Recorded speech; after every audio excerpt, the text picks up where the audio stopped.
நேர்கள் அனைவருக்கும் அஸ்ஸலாமு அலைக்கும் வரஹ்மத்துல்லாஹி வபரகாத்துஹு. வியூகம் தொலைக்காட்சி மூலமாக மற்றுமொரு நேரடி ஒளிபரப்பிலே நேர்களை நாம் சந்திக்கின்றோம்.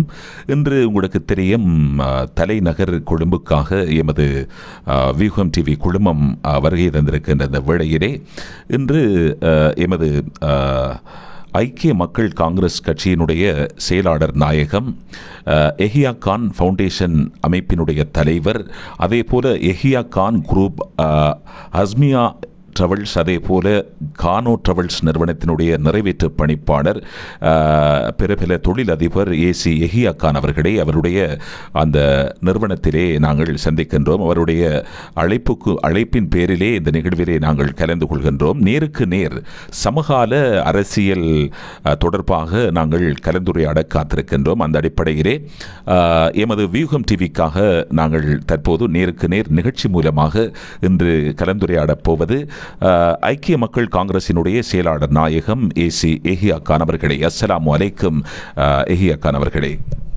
வலைக்கும் அஸ்ஸலாம் வரஹ்மத்துல்லாஹி வபரகாத்.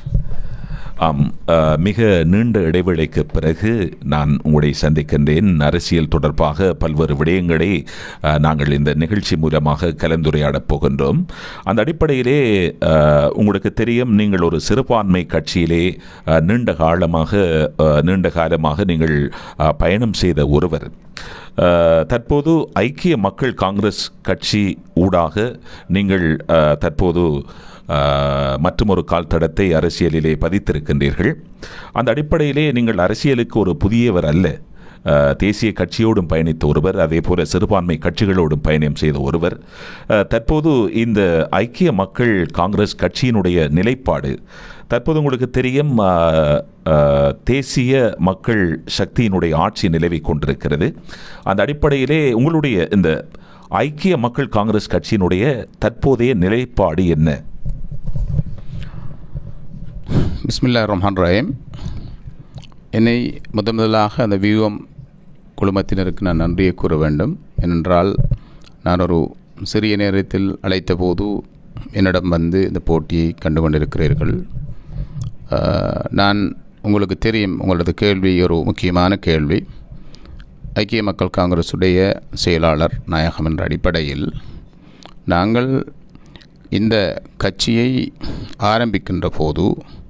ஆரம்பம் செய்கிற போது ஏனென்றால் சிறுபான்மை கட்சியினால் செய்யப்படுகிற அநியாயங்களினால் நாளுக்கு நாள் ஏமாற்றங்கள், பிரதேசங்களுக்கு பிரதேசம் பொய்கள் கூறிக்கொண்டு எமது சமூகத்தை விற்று பிழைக்கிற ஒரு கட்சிகளாக தற்போது இருந்து வருகிறது. ஆகையினால் நாங்கள் இந்த கட்சியை ஆரம்பித்து எங்களுடைய நிலைப்பாடு என்னவென்றால், ஆளுகிற அரசாங்கத்தோடு சேர்ந்து போவது தான் எங்களுடைய கட்சியுடைய ஏக தீர்மானம்.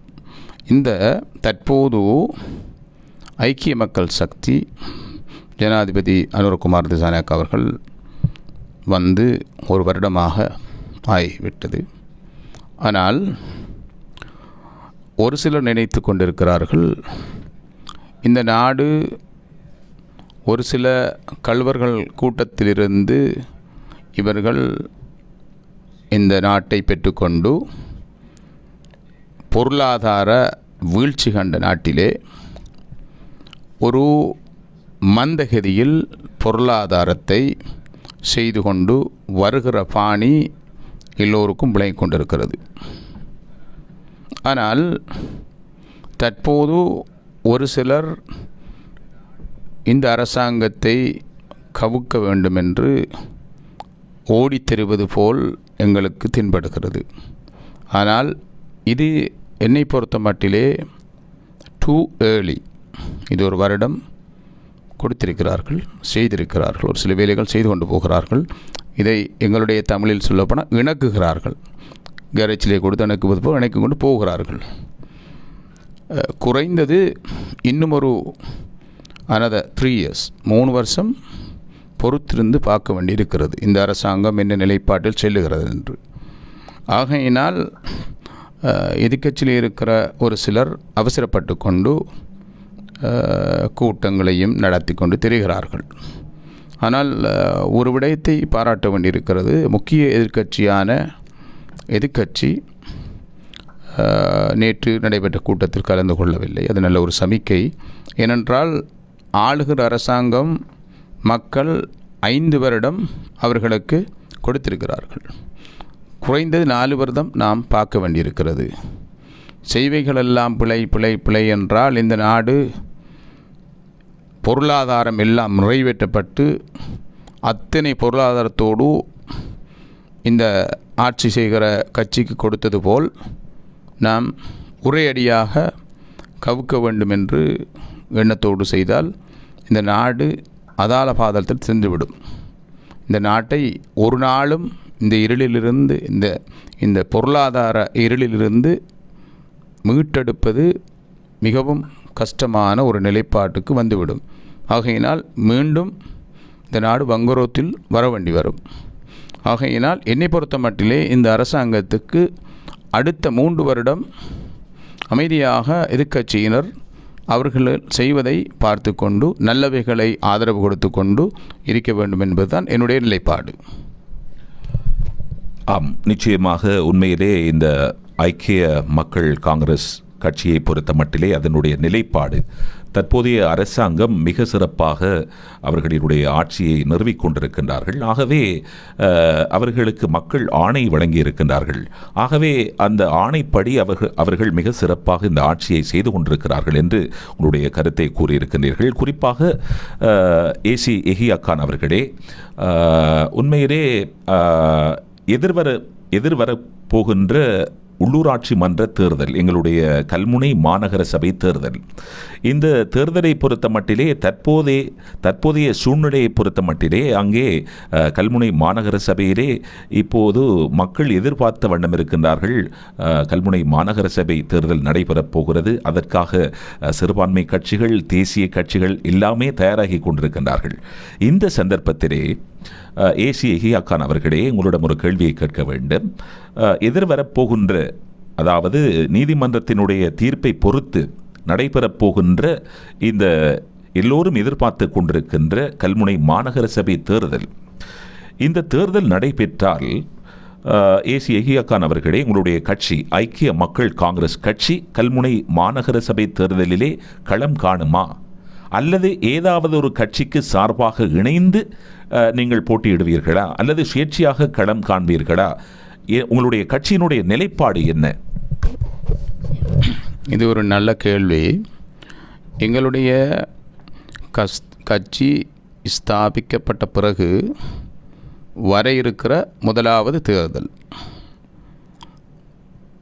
எங்களுடைய நிலைப்பாடு முதலாவது என்னவென்றால், கல்முனை மாநகர சபை தேர்தல் அல்லது சாய்ந்தமருது நகரசபை தேர்தல், இதுதான் எங்களுக்கு அடித்தளமிடுவதற்கான ஒரு தேர்தலாக நாங்கள் அதை பார்க்கிறோம்.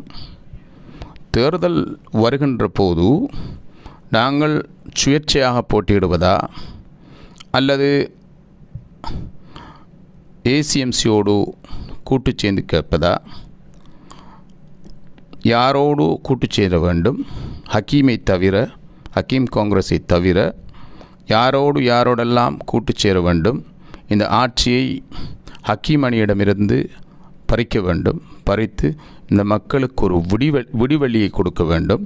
சாய்ந்தமருது காலமாக ஏமாற்றப்பட்டு வருகிறது. உங்களுக்கு தெரிந்த விடயம், பல நிகழ்வுகளில் சாய்ந்தமருது சார்பாக நான் பேசியிருக்கிறேன். உங்களுக்கு தெரியும், இந்த கட்சி ஹக்கீமுடைய கட்சி ஹக்கீம் காங்கிரஸ் சாய்ந்தமருதுக்கு ஏமாற்றி இருக்கிறது. அவர்கள் திட்டமிட்டு சாய்ந்தமருதுக்கு சபையை தடுத்தார்கள். நானும் அதில் இருந்தபோது பல இடங்களில் பல கூட்டங்களில் கலந்து கொண்டும் அதையும் தொடர்ந்து ஏமாற்றப்பட்டார்கள். ஆகையினால் தற்போது கோர்ட்ஸிலே கேஸ் இருக்கிறது. அந்த கோர்ட்டுடைய ரிசல்ட்டை பொறுத்து சாய்ந்தமருது தனியாக வந்தால் அதில் நாங்கள் களமிறங்குவதற்கு தயாராக இருக்கிறோம். ஆனால் யாரோடு, இந்த அணியோடு என்று பொறுத்து நிலைமையை பார்க்க வேண்டியிருக்கிறது. கல்முனையிலே மாநகர சபை ஃபுல்லாக தேர்தல் ஒரு சபையாக நடக்கும் என்றால் அதற்கும் பல வியூகங்கள் செய்ய வேண்டியிருக்கிறது. ஏனென்றால் டிஎன்ஏயோடு குழுவாக இருக்கிற ஹக்கீம் காங்கிரஸ் டிஎன்ஏயோடு சேர்ந்து ஆட்சி அமைத்து அதை தாரைவாக்கலாம் என்று பார்ப்பார்கள். உங்களுக்கு தெரியும், பல பிரச்சனைகள் இருக்கின்றன. திட்டமிட்டு பல பிரச்சனைகள் தடுக்கப்பட்டது. தற்போது கல்முனை பிரதேச செயலகம் சம்பந்தமான விடயங்கள், கல்முனையில் ஒவ்வொரு நாளும் இந்த கோடீஸ்வரன் என்கிறவன் ஒவ்வொரு நாளும் பாராளுமன்றத்திலே விடிந்தொழுமினால் இதை பற்றி தான் பேசிக்கொண்டு போகிறார். ஏனென்றால் எங்களது பாராளுமன்ற பிரதிநிதித்துவம் இல்லாமலாக்கப்பட்டது கல்முனையிலேயே. ஹரிஸ் அவர்கள் சாய்ந்தமர சபையை தடுத்தார் என்பதில் உண்மை இருந்தாலும், ஆனால் கல்முனை விடயங்களில், பிரதேச செயலகங்களில், முஸ்லிம்களின் விடயங்களில் மிகவும் கவனமாக இருந்தவர். அவருக்கும் நாங்கள் கடும் ஒரு வலகையைப் போல் நாங்கள் இருந்து சகல விடயங்களையும் செய்திருந்தோம். ஆனால் தற்போது அவருக்கும் தெரியும், சாய்ந்தமருது சபை தனியாக இயங்கினால் ஒரு நல்ல விடயமாக அவரும் பார்ப்பதாக நான் அவதானித்திருந்தேன். பல விடயங்களில் ஒரு சிறு பிள்ளை கூட சாய்ந்தமருது என்பது தனி சபை வர வேண்டும் என்ற நோக்கத்தில் எல்லா மக்களும், கல்முனை மக்கள், சாய்ந்தமருது மக்கள் எல்லோரும் அதை ஒருமித்த கருத்தாக இருக்கிறார்கள். எதிர்காலத்தில் தேர்தல் வருமா வராதா என்கிற பிரச்சனை இருந்து கொண்டிருக்கிறது. அந்த தேர்தல் வருகிற போது நாங்கள் யாரோட சேர்ந்து ஹக்கீம் காங்கிரஸை தவிர மற்ற எந்த கட்சிகளோடு சேர்ந்து செய்ய முடியுமோ அந்த சபையை கைப்பற்றுவதற்காக எந்த ஒரு அணியோடு சேர்ந்தாவது இந்த சபையை மீட்டு மக்கள் மயப்படுத்தப்பட வேண்டும். ஏனென்றால் ஹக்கீம் காங்கிரஸ் எடுபிடிகளை வைத்துக்கொண்டு ஒரு அஷ்ரஃபுடைய மாமனிதர் அஷ்ரஃப், அந்த மறைந்த மாமனிதர் அஷ்ரஃப் வளர்த்த கட்சி, அவர் ஒவ்வொரு பதவிக்கும் அமர்த்தியவர்களை பார்க்கும்போது எங்களுக்கு கவலையாக இருக்கிறது. ஒரு சில எடுபிடிகளை வைத்துக்கொண்டு, எடுபிடி வேலை செய்கிறவர்களை வைத்துக்கொண்டு கட்சியை நடத்தலாம் என்று இப்போது இருக்கிறவர் ஓடி தெரிகிறார். உங்களுக்கு தெரியும், அவருடைய பேச்செல்லாம் மக்கள் இப்போது அவதானிப்பதில்லை. அவர் பேசுவதை பார்ப்பதற்கும் விருப்பமில்லை. பல விடயங்கள், பல மேடைகளில் அவர் தடுமாற்றத்தோடு பேசுகிற வண்ணங்கும் இருந்து கொண்டிருக்கிறார். ஆகையினால் அந்த கட்சிக்கு இறங்கு வரிசை மற்றவர்களுக்கெல்லாம் ஏறு வரிசையாக இருக்கிறது. ஆனால் கல்முனை விடயத்தில் பல விஷயங்கள் நடந்து கொண்டிருக்கின்றன. 6 மாதத்துக்கு முதல் தற்போது எங்களுக்கு தேசிய பட்டியல் மூலமாக வந்திருக்கிற ஆதம் பாபா அவர்களோடு ரவுஃப் ஹக்கீம் அவர்களை குரங்குக்கு மாலை போட்ட போல் அவரை விமர்சித்திருந்தால் அவருக்கு தனி மீடியாவை வைத்து நான் கண்டனம் தெரிவித்து அவருக்கு சார்பாக செய்திருந்தோம். பல விடயங்களை நான் அவருக்கு சார்பாக பேசியிருந்தேன். டிசிசி சம்பந்தமாக மிகவும் கேவலமாக பேசியிருந்தார் ஆதம்பா அவர்களையும். அதற்கு சார்பாக மீடியா கான்ஃபரன்ஸ் வச்சு நான் அவருக்கு சார்பாக பேசினேன்.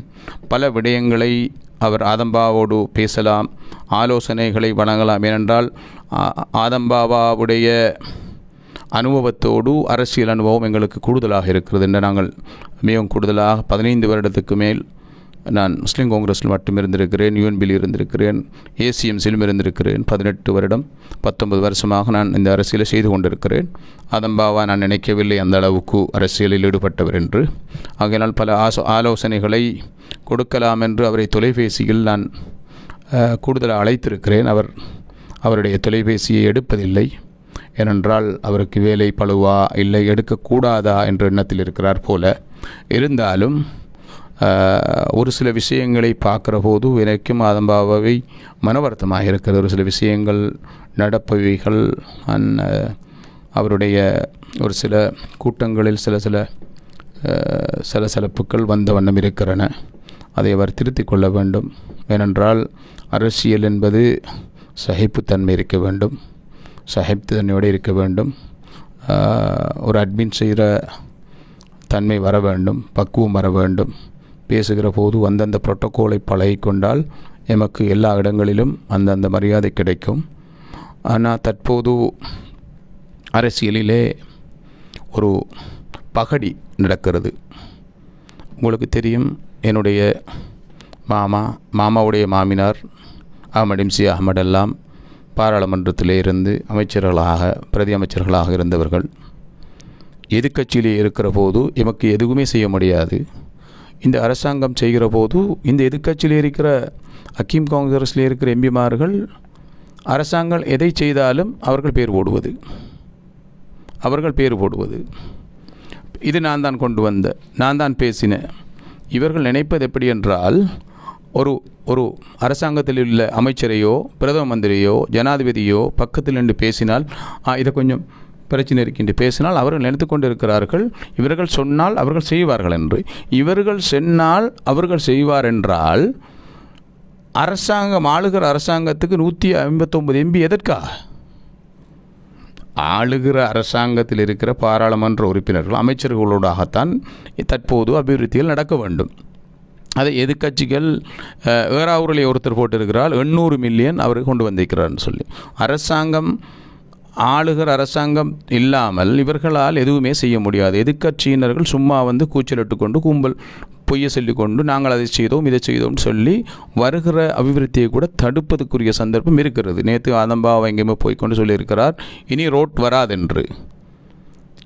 வராதென்று அவர்கள் கூறுகிறார்கள், அவர்கள் பேசுகிறார்கள் என்பதற்காக நாம் தடுமாறிக்கொண்டு அது வராது இது வராதுன்னா எமது பிரதேசத்துக்கு வருகிற அபிவிருத்திகள் எதுவும் வராது. நிதிகள் என்பது மக்களுடைய பணத்தில் அரசாங்கம் செலவழிக்கிறது அவங்களுடைய கடமை. ஆனால் அரசாங்கம் தான் செய்ய வேண்டும். எதிர்க்கட்சியினர் நாங்கள் தான் லெட்டர் கொடுத்தோம், நாங்கள் தான் கொண்டு வந்தோம் என்று இந்த இந்த இந்த வருகிற அபிவிருத்தியை கூட தடுக்காமல் பக்குவமாக நடக்க வேண்டும் என்று இந்த இடத்திலே கேட்டுக்கொள்கிறேன். இந்த சந்தர்ப்பத்திலே குறிப்பாக தேசிய அரசியல் அதே போல எங்களுடைய பிரதேச அரசியலையும் நாங்கள் தொட்டிருக்கின்றோம். குறிப்பாக இன்றைய தினம் நேருக்கு நேர் நிகழ்ச்சியிலே கலந்து சிறப்பித்துக் கொண்டிருக்கின்றார்கள் ஐக்கிய மக்கள் காங்கிரசினுடைய செயலாளர் நாயகம் AC எஹியா கான் அவர்கள். குறிப்பாக நீங்கள் சொன்னதைப் போல எதிர்வருகின்ற கல்முனை மாநகர சபை தேர்தல் அல்லது சாய்ந்தமருது நகர சபை தேர்தல் நடைபெற்றால் உங்களுடைய கட்சி சிறுபான்மை கட்சி, நீங்கள் சொன்னீர்கள் ஹக்கீம் காங்கிரஸை தவிர்த்து ஏனைய கட்சிகளோடு இணைந்து தேர்தலிலே களம் இறங்கப் போவதாக. அப்படியென்றால் ஏன் நீங்கள் தனித்து கேட்க முடியாது? என்னவென்றால் கல்முனை மாநகரம் என்பது கொழும்புக்கு அடுத்த ஒரு மாநகர சபை. ஆகையினால் தனியே நின்று திண்டாடுவதை விட பல கட்சிகளோடு சேர்ந்து அல்லது சுயேட்சைகளாக பல அணிகளை சேர்த்து கொண்டு சுயேட்சையாக கேட்பதும் ஆட்சி அமைக்கிற போர் ஒன்று சேர்வதும் சாத்தியமாக அமையும். ஏனென்றால் தனியே நின்று கொண்டு அந்த ஆட்சியை பிடிக்க முடியாது. ஏனென்றால் அவர்கள் அந்த ஹக்கீம் அணி TNAவோடு கடும் அக்குழுக்குழுவாக இருக்கிறார்கள். அவர்களை வைத்து மீண்டும் அந்த ஆட்சிக்கு அந்த கல்முனையை இருட்டில் மீண்டும் போடலாம் என்று யோசிப்பார்கள். ஆகையினால் தான் நாங்கள் அந்த தருணங்கள் வருகிற போது பலரோடு பேசி ஒன்றுபட்டு சில அரேஞ்ச்மெண்ட் செய்து கொண்டு பல கூட்டணிகளை செய்து கொண்டு நாங்கள் ஆட்சி அமைக்கிற வேலையை பார்ப்பதுதான் எங்களுடைய முதல் பரீட்சையாக எடுத்துக்கொள்கிறோம். ஆம், நிச்சயமாக. குறிப்பாக தற்போது அந்த தேர்தல் நடைபெற்றால் கல்முனை மாநகர சபை தேர்தல் அல்லது சாய்ந்தமருது நகர சபை தேர்தல் நடைபெற்றால் அவங்களுடைய கட்சி சிறுபான்மை கட்சி, அதாவது அகில இலங்கை மக்கள் காங்கிரஸாக இருக்கட்டும் அல்லது ஏனைய சிறுபான்மை கட்சியாக இருக்கட்டும், அவர்களோடு இணைந்து செயற்பட போவதாக தெரிவித்திருக்கின்றீர்கள். அப்படியென்றால் தற்போது தற்காலத்திலே உங்களுடைய ஐக்கிய மக்கள் காங்கிரஸ் கட்சி ஏதாவது ஒப்பந்தங்களை நீங்கள் செய்திருக்கின்றீர்களா? நாங்கள் நிறைய கட்சிகளோடு பேசிக்கொண்டிருக்கிறோம். கடந்த கிழமை ஸ்ரீலங்கா சுதந்திர கட்சியோடும் பேசியிருக்கிறேன், MNMோடும் பேசியிருக்கிறேன், UNAயும் பேசியிருக்கிறோம். பல இடங்களில் நான் பேசியிருக்கிறேன். ACMC தலைவர் என்னோடு மிகவும் நெருக்கம். ஆகையினால் ஒவ்வொரு இடங்களும் பேசிக்கொண்டு போகிறோம். ஆகையினால் இந்த தேர்தலுடைய சமிக்கை வராமல் அந்த ஒரு ஃபைனல் டிசிஷனுக்கு முடிவெடுக்க முடியாது என்ற அடிப்படையில் நாங்கள் பல சுற்று பேச்சுவார்த்தை பல இடத்தில் பேசிக்கொண்டிருக்கிறோம். அது உண்மையான விடயம். அப்படி என்றால் இந்த ஐக்கிய மக்கள் காங்கிரசினுடைய எதிர்கால முன்னெடுப்புகள் எப்படி அமையப் போகிறது? என்னை பொறுத்த மட்டிலே எங்களுடைய கட்சி மதம் சார்ந்த கட்சி அல்ல. ஒவ்வொரு பிரதேசங்களிலும் நாங்கள் மாத்தறை தொட்டு யாழ்ப்பாணம் வரையும் தற்போது அமைப்பாளர்களை நியமித்து கொண்டு வருகிறோம். நாங்கள் எல்லோரையும் வருபவர்கள் எல்லாம் அமைப்பாளராக வைப்பதற்கு நாங்கள் தயாரில்லை. அவர்களை எங்களோடு ஒத்துப்போபவர்களை, எங்களோடு சேர்ந்து போபவர்களை, உண்மையாகவே அவர்களுக்கு அனுபவம் அடிப்படையில் நாங்கள் அந்த அமைப்பாளர் பதவிகளை கொடுத்துக்கொண்டு, கட்சியிலும் பெரிய பதவிகளை கொடுத்துக்கொண்டு இப்போது தான் ஒருங்கிணைப்பு செய்து கொண்டு போகிறோம். இது வருகிற போது தேர்தலுக்கு முதல் பல இடங்களில் நாங்கள் இன்ஷா அல்லாஹ் பல பதவிகளை ஷேர் பண்ணி கொண்டு போவதற்கு தயாராக இருக்கிறோம். நிச்சயமாக எதிர்காலத்திலே இந்த ஐக்கிய மக்கள் காங்கிரஸ் கட்சி பல அரசியல் முன்னெடுப்புகளை தேசிய ரீதியிலும் சரி, தேசிய அரசியலிலும் சரி, அதே போல உள்ளூர் அரசியலிலும் சரி பல முன்னெடுப்புகளை இந்த கட்சி முன்னெடுக்கப் போகிறது என்று தெரிவித்திருக்கின்றீர்கள். குறிப்பாக தற்போது தேசிய அரசியலிலே பேசிக்கொள்கின்ற ஒரு விடயம் மாகாண சபை தேர்தல். இந்த மாகாண சபை தேர்தல் நடைபெற்றால் உங்களுடைய இந்த ஐக்கிய மக்கள் காங்கிரஸ் கட்சியினுடைய நிலைப்பாடு எப்படி அமையும்? இது ஒரு நல்ல ஒரு கேள்வி. என்னை பொறுத்த மட்டிலே, எனது கட்சியை பொறுத்த மட்டிலே, மாகாண சபை முறைமை என்பது இந்த நாட்டுக்கு தகுந்ததல்ல. என்னை பொறுத்த மட்டிலே மாகாண சபை முறைமை என்பது எங்களுடைய நாட்டிலே இருக்கிற பணத்தை, எங்களுடைய நாட்டில் இருக்கிற பணத்தை சும்மா வீணடிப்பதற்கான உருவாக்கப்பட்ட சபை போல்தான் எனக்கு தென்படுகிறது. ஏனென்றால் சிறுபான்மை கட்சியினர் மாகாண சபை தேவை, மாகாண சபை தேவை என்று ஓடுகிற காரணம், அவர்களுடைய ஹக்கீமை போல கொம்பனியை நடத்துவதற்கு அவர்களுடைய உறுப்பினர்களுக்கு மாகாண சபை வந்தால் ஒரு சில அதிகாரங்களை கொடுத்து கொண்டு அவர்களுடைய கட்சியை தக்க வைக்கலாம் என்று ஓடி தெரிகிறார்கள். என்னை பொறுத்த மட்டிலே இந்த அரசாங்கம், அனுரகுமார திசாநாயக்க ஜனாதிபதியாக இருக்கிற அரசாங்கம், ரில்வோயின் சில்வாவை போன்ற தலைவர்கள் யாப்பை மாற்றி மாகாண சபை என்கிற அந்த சட்டத்திலிருந்து நீக்கப்பட்டு ஒரு அரசாங்கத்துக்கு கீழ் இந்த நாட்டை ஆள வேண்டும் என்றால் அநியாயமான செலவுகள், அத்தனை ஸ்டாஃப்கள், இவ்வளோ வாகனங்கள், இவ்வளோ பிரச்சனைகள் வீணடிக்கப்பட்டு கொண்டு இருக்கிறது. ஒரு சிறிய நாட்டிலே, ஒரு அழகான சிறிய நாட்டிலே மத்திய அரசாங்கத்தால் இந்த நாட்டை ஆள முடியும். ஆகையினால் அவர்கள் என்ன செய்ய வேண்டும் என்றால் லோக்கல் அத்தாரிட்டி அவங்களுக்கு அதிகாரத்தை கொடுத்து, அதிகாரத்தை கூட்டி அவர்களை கொடுக்கலாமே ஒழிய மாகாண சபை என்பது ஒரு வீணான விஷயம். என்னை பொறுத்தளவிலே அதை நான் எதிர்க்கிறேன். மாகாண சபை தேர்தல் வைக்கவே இந்த அரசாங்கம் கூடாது என்பதுதான் எங்களுடைய நிலைப்பாடு. அப்படி என்றால் எதிர்க்கட்சிகளை பொறுத்த மட்டிலே, எதிர்க்கட்சிகள் பாராளுமன்றத்திலே ஏன் இந்த தேசிய மக்கள் சக்தி, இந்த தற்போது ஆட்சியாளர்களாக இருக்கின்ற இந்த கட்சி ஏன் இந்த தேர்தலை பிற்போடுகின்றார்கள்? அதே போல பாராளுமன்றத்திலே எதிர்க்கட்சியினர் கேள்விகளை கேட்கின்றார்கள். அப்படி என்றால் இந்த மாகாண சபை தேர்தல் நடத்த வேண்டும் என்று அவர்கள் முன்னெடுப்புகளை மேற்கொண்டு வருகின்றார்கள். இது பற்றி சொல்லுங்கள். இல்லை, என்னை பொறுத்த மட்டிலே ஆளுகிற அரசாங்கம் 159 பாராளுமன்ற உறுப்பினர்களோடு இருக்கிறார்கள். அத்தனை அதிகாரங்கள், 3/2 பெரும்பான்மையை விட கூடுதலான அதிகாரங்கள் அவர்களோடு இருக்கிறது. ஆகையினால் அவர்களை வைத்து அழகான முறைக்கு ஆள முடியும். ஆனால் சிறுபான்மை கட்சியும் எதிர்க்கட்சியும் அவர்களுடைய உறுப்பினர்களை வைத்து கொள்ளுவதற்கு பதவி கொடுக்க முடியாமல் இருக்கிறது. பதவிகளுக்காக மட்டும்தான் அவர்கள் மாகாண சபை கேட்கிறார்கள். என்னை பொறுத்தவரையில் அரசாங்கம் இந்த மாகாண சபை முறைமை ரத்து செய்ய வேண்டும். அனாவசியமான மக்கள் பணம் வீணடிக்கப்படுகிறது. ஒவ்வொருவரும் ஃபவுண்டேஷன்களை போட்டுக்கொண்டு அதுக்கு காசு போடுவது, எடுப்பது, இதே பகடியாக இருந்து கொண்டிருக்கிறது. ஆகையினால் மாகாண சபை என்கிற ஒரு முறைமை இல்லாமக்கப்பட வேண்டும் என்பதுதான் எங்களுடைய கிளியர் நிலைப்பாடு. உங்களுடைய ஐக்கிய மக்கள் காங்கிரஸ் கட்சியினுடைய நிலைப்பாடாக அது இருக்கிறது. குறிப்பாக சிரேஷ்ட ஊடகவியலாளர் சித்திக் காரியப்பர் அவர்கள் ஒரு கேள்வியை கேட்டிருக்கின்றார் பொது தளத்திலே.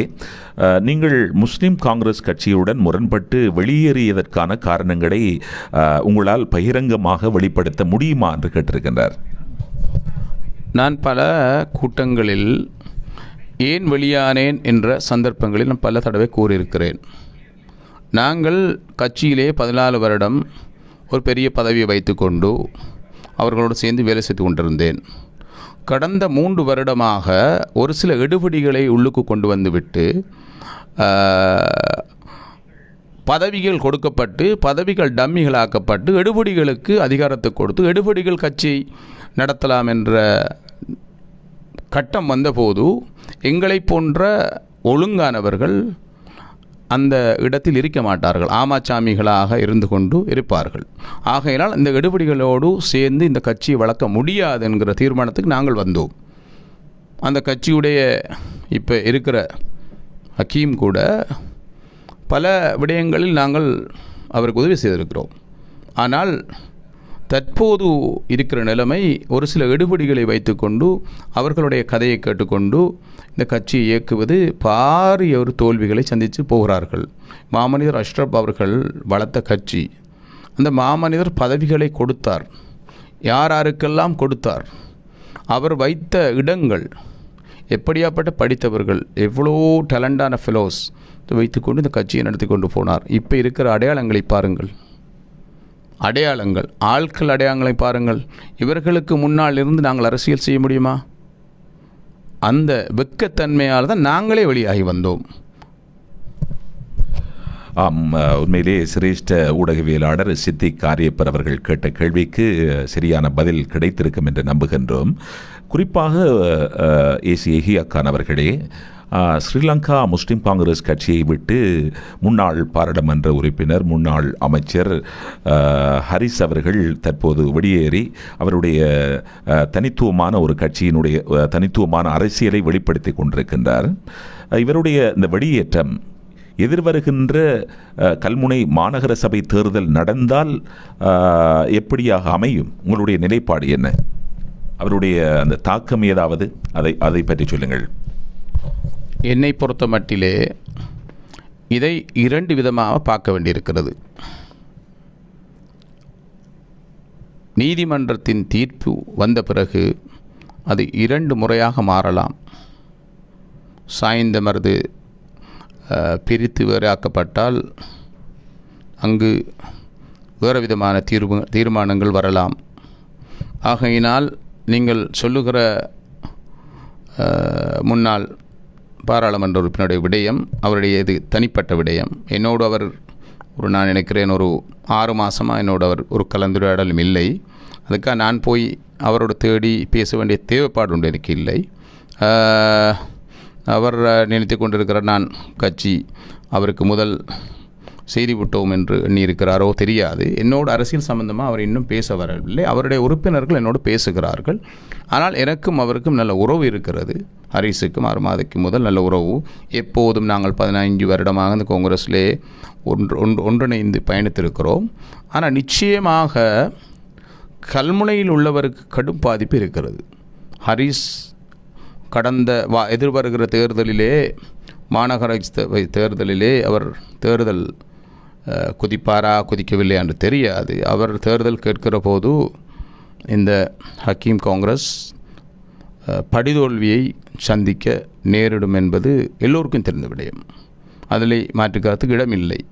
சாய்ந்தமருது அவரோடு நிற்காது. ஏனென்றால் அவர் தான் அந்த சபையை தடுத்த என்ற ஒரு பிரச்சனை சாய்ந்தமருதிலே எல்லோருக்கும் தெரிந்திருக்கிறது. ஆகையினால் அது சாய்ந்தமர விடயம் அவருக்கு பிரிந்து போனால் அங்கு அவருக்கு ஒரு நல்ல ஒரு சந்தர்ப்பம் அவருக்கு கிடைக்க இருக்கும். ஆனால் அதில் ஹக்கீம் காங்கிரஸ் படுதோல்வி அடையும். அதில் எந்த மாற்றுக்கிறதுக்கும் இடமில்லை. அப்படியென்றால் நீங்கள் சொல்வதைப் போல ஏதாவது ஒரு தாக்கம் அங்கே இடம்பெறும். குறிப்பாக நீங்கள் சொன்னதைப் போல இந்த நகரசபை விடயம், சாய்ந்தமருது நகரசபை பிரிந்து தேர்தல் கேட்குமாக இருந்தால் கல்முனை மாநகர சபையிலே ஒரு தாக்கம் இடம்பெறும். குறிப்பாக இந்த அரசியல் தாக்கம் என்று சொல்வார்கள். ஆகவே அதை பற்றி உங்களுடைய கருத்தை நீங்கள் வெளிப்படுத்தி இருக்கின்றீர்கள்.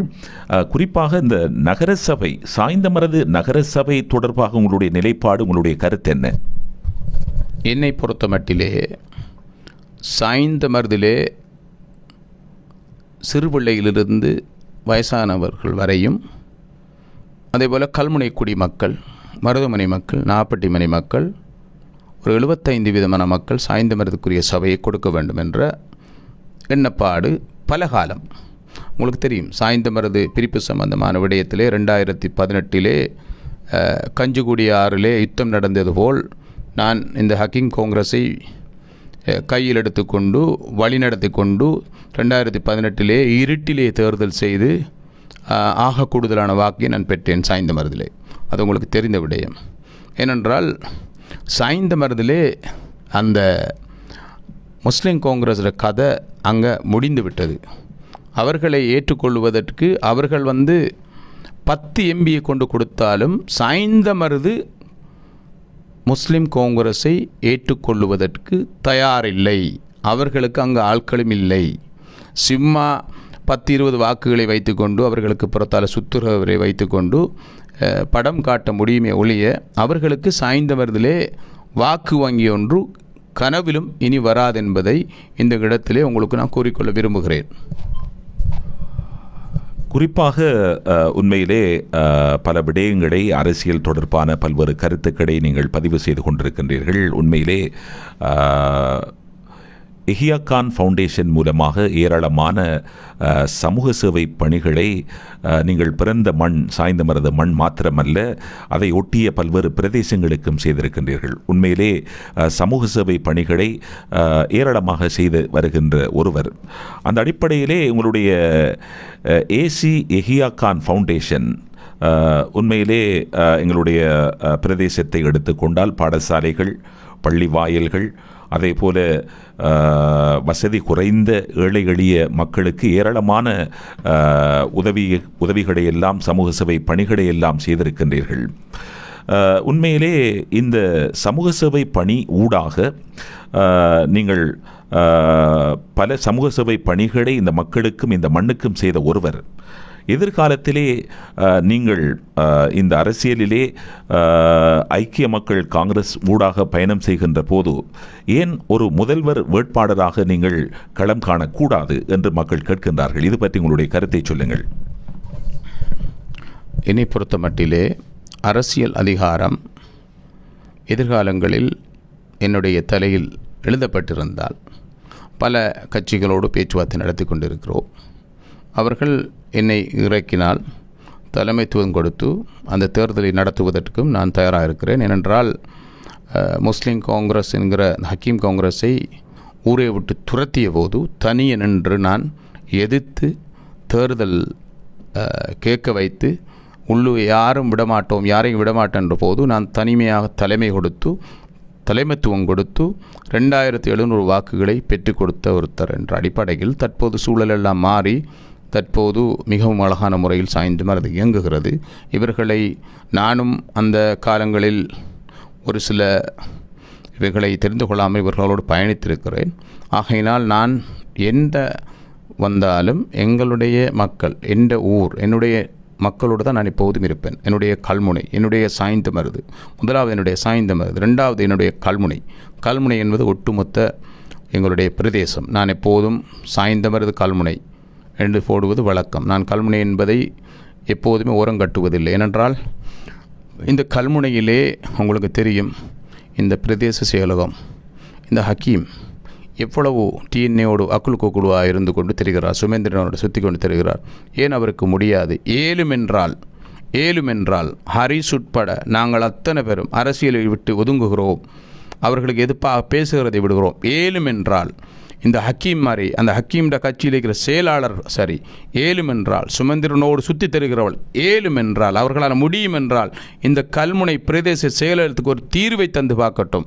அதற்கு பிறகு ஒட்டுமொத்த மக்களும் அவர்களுக்கு பின்னால் வாக்களிப்பதற்குரிய வேலையை நாங்கள் செய்கிறோம். முடியாது, செய்ய மாட்டார்கள். இவர்கள் அதை வைத்து கொண்டிருக்க வேண்டும் என்பது அவர்களுடைய நோக்கம்.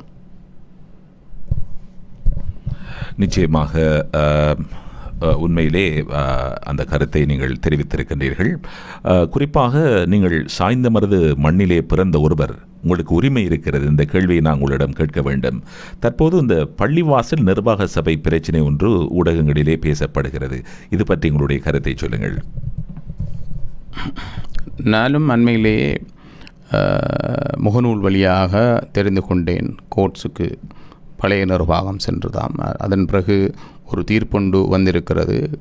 என்னை பொறுத்த மட்டிலே அரசியல் இல்லாத ஒரு பள்ளி நிர்வாகம் ஒன்று நிறுவப்பட வேண்டும். எனக்கு அது யாராக இருந்தாலும் நல்லா செய்யக்கூடிய இளமையானவர்கள், ஒரு தலைவர் பக்குவமுள்ள மதம் சார்ந்த விடயங்கள் தெரிந்த ஒரு தலைவரை வைத்து, செயலாளரும் ஒரு பக்குவமான ஒரு ஆள், அடுத்தது இளம் உறுப்பினரை வைத்துக்கொண்டு இந்த சாய்ந்த மருதை செய்ய வேண்டும்.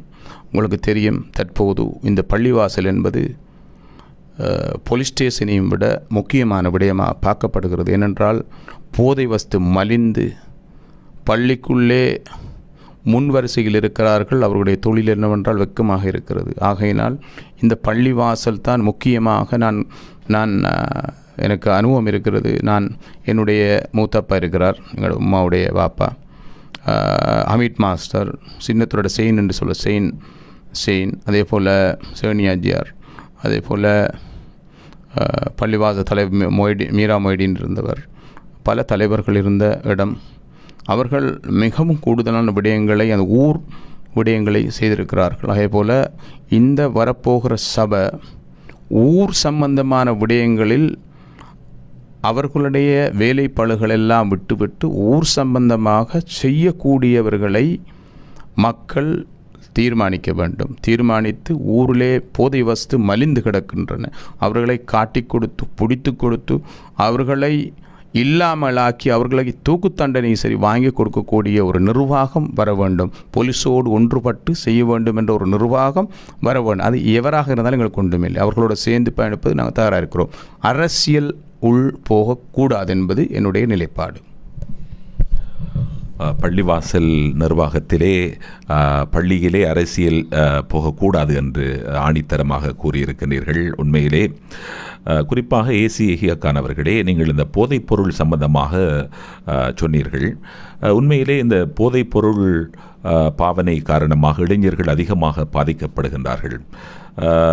இவர்களுக்குரிய விழிப்புணர்வு கருத்துக்களை அரசியல் கட்சிகள் வழங்க வேண்டியிருக்கிறது. அப்படி என்றால் உங்களுடைய ஐக்கிய மக்கள் காங்கிரஸ் கட்சியினுடைய எதிர்கால முன்னெடுப்புகளிலே இந்த போதைப் பொருள் ஒழிப்பு தொடர்பாக எவ்வாறான முன்னெடுப்புகளை நீங்கள் மேற்கொண்டு வருகின்றீர்கள்? இந்த காலகட்டத்திலே கேட்க வேண்டிய ஒரு பொருத்தமான கேள்வி என்று நினைக்கின்றேன். என்னை பொறுத்த மட்டிலே இந்த காலகட்டத்திலே ஒரு முக்கியமான கேள்வி என்னிடம் கேட்டிருக்கிறீர்கள். ஏனென்றால் பாரபட்சம் பார்க்காது யார் என்றாலும் காட்டி கொடுக்க வேண்டிய கடமைப்பாடு எங்களுக்கு இருக்கிறது. எதிர்வருகிற எங்களுடைய கட்சி பணிகளிலும் இதற்கென்று ஒரு அணியை உருவாக்கி யார் செய்தாலும் காட்டி கொடுக்கக்கூடிய செயற்பாடுகளையும் அவர்களுக்கு ஒரு விழிப்புணர்வுகளையும் கொடுத்து அதை பாவினையாளர்களை பிடித்து வேலை இல்லை, அதை சப்ளை பண்ணுகிறார்கள் மெயின் ஆட்களை பிடித்து கொடுக்க வேண்டிய நமது முஸ்லீம் மக்களுடைய கடமை. முஸ்லீம் தமிழ் யார் வந்தாலும் அதை பிடித்து கொடுக்க வேண்டிய கடைப்பாடு எங்களுக்கு இருக்கிறது. ஏனென்றால் எமது சமூகம், எமது பிள்ளைகள், எமது பெண் பிள்ளைகள் எத்தனையோ கல்யாணங்கள் பிரிந்திருக்கின்றன. ஏனென்றால் தொழிலுக்கு போவதில்லை, இதை குடித்து கொண்டு படுப்பது, இந்த போதைப்பொருள் வஸ்தானால் பல குடும்பங்கள் பிரிந்திருக்கின்றன, பல சொத்துக்கள் நாசமாக்கப்பட்டிருக்கின்றன, பல பிரச்சனைகள், பல பேர் ஜெயிலில் இருக்கிறார்கள். வெக்கமாக இருக்கிறது சொல்லுவதற்கு. ஆகையினால் இந்த போதைப்பொருள் ஒழிப்பு சம்பந்தமான விடயத்தில் என்னுடைய முழு பங்களிப்பையும் செய்வதற்கு நான் தயாராக இருக்கிறேன். நிச்சயமாக எங்களுடைய ஜனாதிபதி, அதிமேதகு ஜனாதிபதி அனுரகுமார திசாநாயக் அவர்கள் கூட உண்மையிலே இந்த போதைப் பொருள் ஒழிப்பு தொடர்பாக அவருடைய முன்னெடுப்புகள் அதிகமாக இருக்கிறது. இந்த நாட்டை, இளைஞர்களை பாதுகாக்க வேண்டும், ஒரு பாரிய பொறுப்பை இந்த தற்போது ஆட்சியில் இருக்கின்ற அரசாங்கம் செய்து கொண்டிருக்கிறது. அதற்கான ஏராளமான முன்னெடுப்புகளை அவர்கள் செய்து கொண்டிருக்கிறார்கள். சொல்லுங்கள். என்னை பொறுத்த மட்டிலே இந்த நாட்டை நடத்தி கொண்டிருக்கிற அரசாங்கம், அதனுடைய ஜனாதிபதி அவர்கள் போதைப்பொருள் ஒழிப்பு சம்பந்தமான விடயத்தில் மிகவும் ஊக்கமாக அவர் தென்படுகிறார்.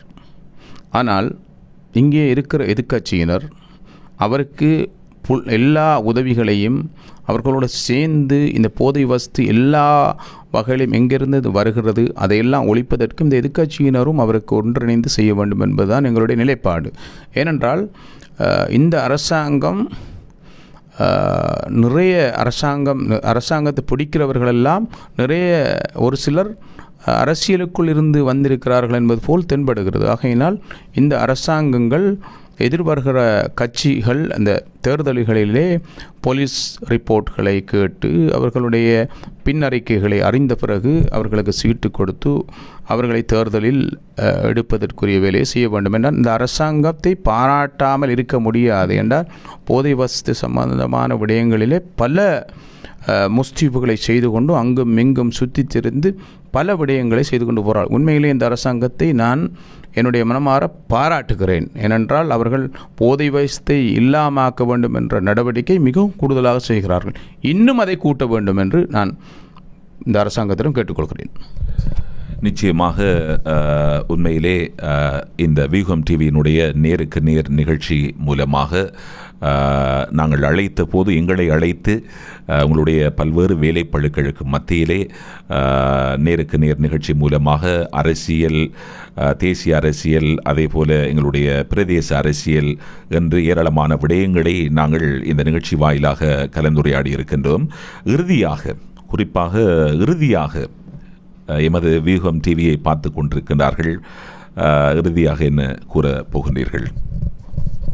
என்னை பொறுத்த மட்டிலே